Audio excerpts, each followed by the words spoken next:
भारत और इजरायल के बीच रिश्तों का एक नया अध्याय शुरू हो गया है। 25 फरवरी को प्रधानमंत्री नरेंद्र मोदी 9 साल बाद इजरायल की जमीन पर पहुंचे।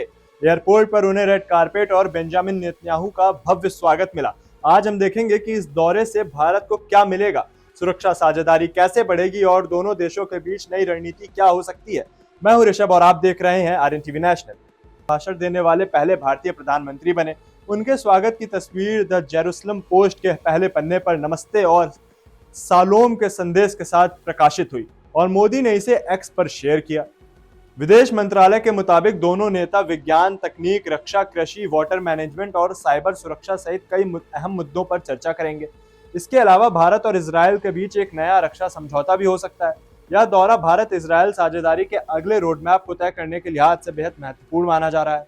भारत और इजरायल की साझेदारी विन विन पार्टनरशिप पर आधारित है। भारत को इजरायल की तकनीक और इनोवेशन चाहिए, वहीं इजरायल भारत के स्किल और उत्पादन क्षमता पर भरोसा करता है। कारगिल युद्ध से लेकर ऑपरेशन सिंदूर तक दोनों देशों की सुरक्षा साझेदारी ने आतंकवादियों को मुंहतोड़ जवाब दिया है। अब artificial intelligence, quantum computing, cyber सुरक्षा और ड्रोन वॉरफेयर के क्षेत्र में भी सहयोग बढ़ने की संभावना बताई जा रही है। इजरायल के मेट्रो प्रोजेक्ट्स और हाइफा पोर्ट जैसे इंफ्रास्ट्रक्चर प्रोजेक्ट्स में भारतीय कंपनियों को न्योता दिया गया। मेक इन इंडिया के तहत इजरायली कंपनियों के साथ साझेदारी कर भारत में उत्पादन और तकनीक के क्षेत्र में सहयोग बढ़ाने की योजना है। निवेश और व्यापार के क्षेत्र में यह दौरा एक नया अवसर पैदा कर सकता है। विदेश नीति विशेषज्ञ सी राजा मोहन का कहना है कि भारत की कूटनीति अब हितों पर आधारित है। वहीं राजीव अग्रवाल के अनुसार यह दौरा रणनीतिक, आर्थिक और क्षेत्रीय मायने रखता है। भारत ने इजरायल और फिलिस्तीन के साथ रिश्तों को अलग अलग ट्रैक पर रखा है और सुरक्षा सहयोग में दोनों देशों का अनुभव साझा करना जारी रहेगा।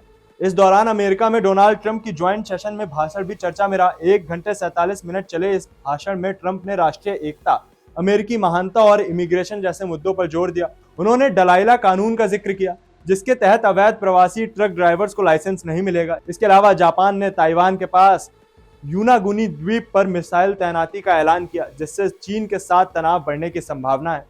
तो कुल मिलाकर प्रधानमंत्री मोदी का यह इजरायल दौरा भारत की रणनीतिक और सुरक्षा साझेदारी में नए अध्याय की शुरुआत है। आर्थिक, तकनीकी और रक्षा क्षेत्र में दोनों देशों की साझेदारी और मजबूत होगी। इस बीच अमेरिका और जापान की हालिया घोषणाएं भी वैश्विक सुरक्षा पर असर डाल सकती हैं। आर्यन टीवी नेशनल में हम इन अंतर्राष्ट्रीय घटनाओं पर नजर बनाए रखेंगे। मैं हूं ऋषभ, आप देखते रहिए आर्यन टीवी नेशनल। आप अपनों का और अपना ख्याल रखिए।